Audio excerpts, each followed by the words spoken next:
नमस्कार दोस्तों।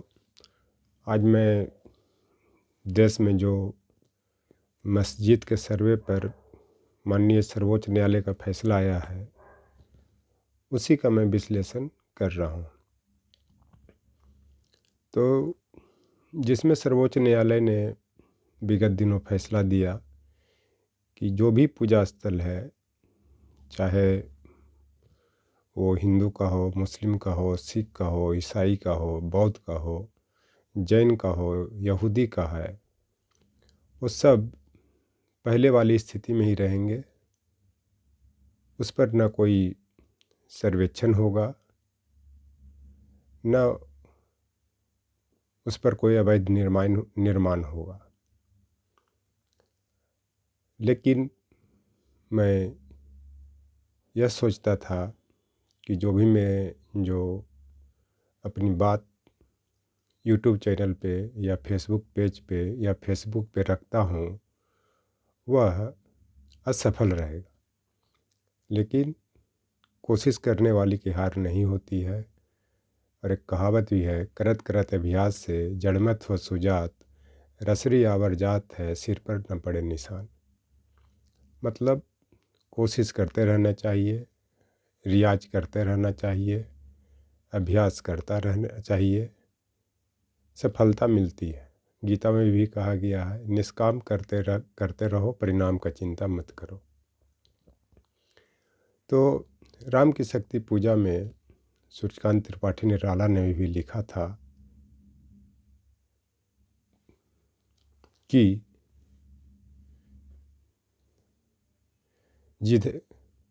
अन्याय जिधर है उधर शक्ति, लखकर अनर्थ आर्थिक पथ पर, हारता रहा मैं स्वार्थ समर्थ। इस कविता की पंक्तियों का अर्थ यह है कि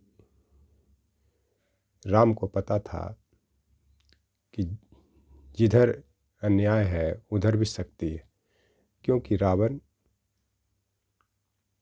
शक्ति का प्रतीक था। अन्याय भी किया था क्योंकि उसने माता सीता का हरण किया था। यह जानकर भी वे आर्थिक पथ, मतलब अनर्थ आर्थिक पथ का मतलब है कि उसके पास सारा संसाधन भी था, सेना भी था, दौलत भी था, लेकिन वो स्वार्थ के लिए, मतलब सीता जी को छुड़ाने के लिए वह युद्ध लड़ते रहे और अंततः उन्हें सफलताएं मिली। उसी तरह से आज जो दंगा फसाद कर रहे हैं, अन्याय वो कर रहे हैं, लेकिन पावर उनके हाथ में है। जो पावर किसके हाथ में है? वो मोदी जी, शाह जी के हाथ में है। यह जानकर भी मैं संघर्ष करता रहा। मैं ही नहीं, जो भी संसद से लेकर सड़क तक संघर्ष कर रहे हैं, क्योंकि उनको पता है कि धन भी उनके पास है। उनके जो फाइनेंस करने वाले अडानी जैसे लोग हैं, और ये सब के होते हुए भी उन्होंने संघर्ष कर रहे हैं, करते भी रहेंगे। क्योंकि देश में जो आज मादक पदार्थ की बात भी हो रही है, कहीं न कहीं इस कविता के पंक्तियों से साबित किया जा सकता। उसी तरह जो मंदिर मस्जिद को लेकर के मध्यकाल में विवाद खड़ा हुआ था दंगा फसाद होता था, उस समय के तत्कालीन कवि कबीर दास ने भी कहा था, सुखिया सब संसार है, खावे और सोवे, दुखिया दास कबीर है, जागे और रोवे।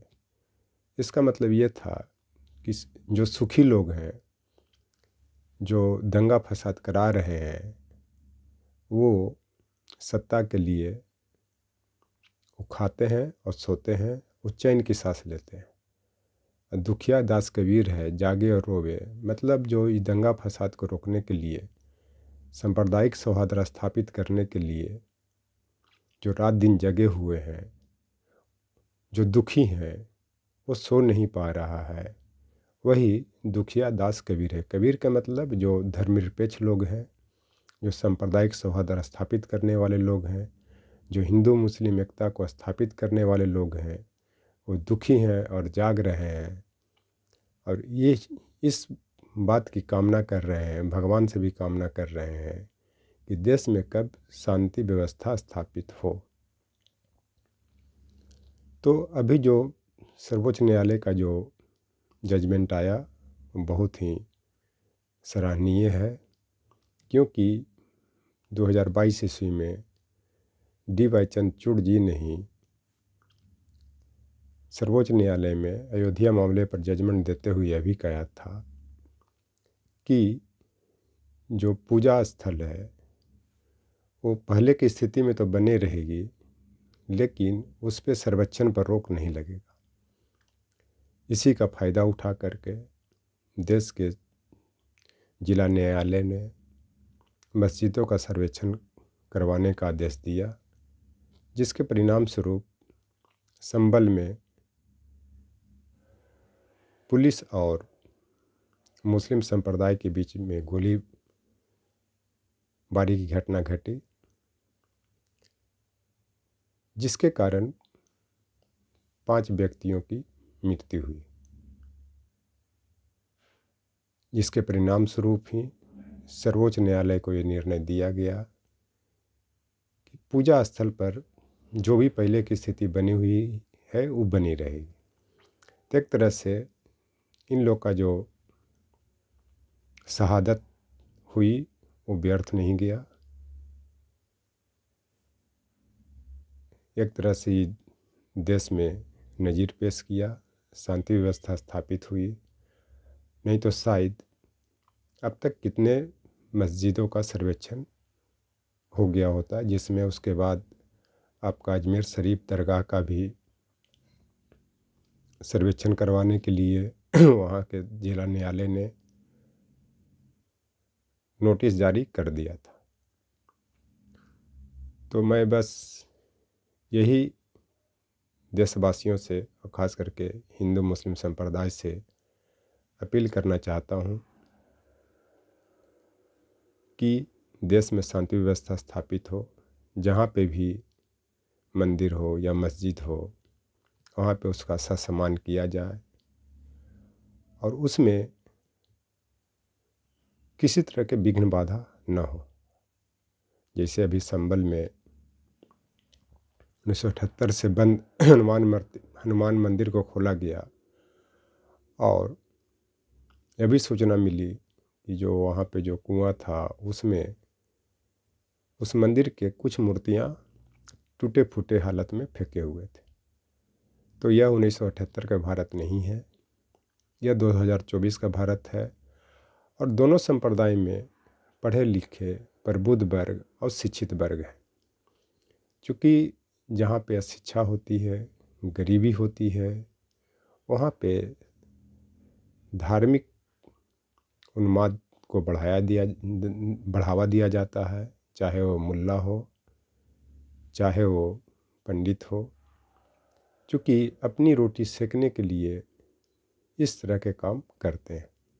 लेकिन आज दोनों संप्रदाय में बड़े पैमाने पर लोग शिक्षित वर्ग हैं, प्रबुद्ध वर्ग हैं और कहीं न कहीं शासन में भागीदारी स्थापित कर रहे हैं, जिसके कारण अब उतने दंगे फसाद नहीं होते हैं और दोनों संप्रदाय के लोग शांति व्यवस्था स्थापित करते हुए जीवन व्यतीत कर रहे हैं।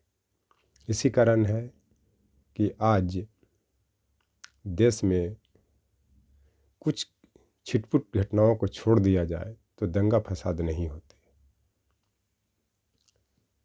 चूँकि आप 1947 के देखें, आज़ादी के समय में दंगे में कितने लोग मारे गए और एक संप्रदाय के लोग दूसरे संप्रदाय के देश में जाने के लिए उतावला थे। 1980 का भी एक उदाहरण देता हूँ, जो मुरादाबाद पीतल का नगरी जाना जाता है और वहाँ पे एक से एक बर्तन की नक्काशी बना करके निर्यात किया जाता था। जब वहाँ पे दंगा हुआ तो वहाँ का जो व्यवसाय था वो चौपट हो गया और वहाँ के अच्छे अच्छे कारीगर रिक्शा चलाकर अपने परिवार और अपना जीवन यापन करने लगे। उससे भी उनको जीवन यापन नहीं हुआ, इतना व्यवसाय उनका चौपट हो गया, तो बहुत लोगों ने आत्महत्या तक कर लिया। तो यह 1970-80 दशक के दशक का भारत नहीं है, यह 2020 के दशक का भारत है।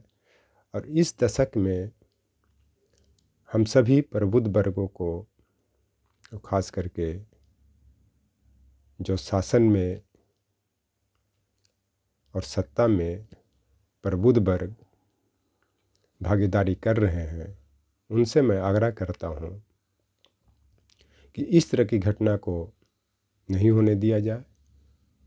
और दोनों संप्रदाय से मैं अपील करता हूँ कि जहाँ जहाँ भी मंदिर है और मस्जिद है, और दोनों संप्रदाय इनका सम्मान करें और पूजा पाठ या धार्मिक कर्मकांड में किसी भी अवांछित तबकों को या जो दुष्ट बदमाश लोग हैं उनको पनपने न दिया जाए। क्योंकि जैसे एक सड़ा आम पूरा टोकरी के आम को सड़ा देता है, उसी तरह से हर संप्रदाय में 2-4-5 ऐसे ही लफंगे बदमाश हैं कि धार्मिक उन्माद को बढ़ावा दे करके दंगा फसाद करवाते हैं और उस क्षेत्र में अशांति फैलाना चाहते हैं, ताकि उनका जो है रोटी सिकता रहे और वो अपने आप को लीडर मानते रहें। क्योंकि जहाँ भी जिस देश का भी स्थिति खराब हुई है तो धार्मिक उन्माद को लेकर के ही, धार्मिक कट्टरता को लेकर के ही। नहीं तो अभी आप सीरिया की स्थिति देख लें, जहाँ पे शिया सुन्नी को लेकर के वहाँ पे तख्ता पलट दिया गया। तो यह बहुत दुख की बात है कि इस तरह की घटनाएं हो रही हैं। इस चलते इस तरह की घटना को रोकने के लिए भारत के सभी लोगों को आगे आना पड़ेगा। थैंक्स।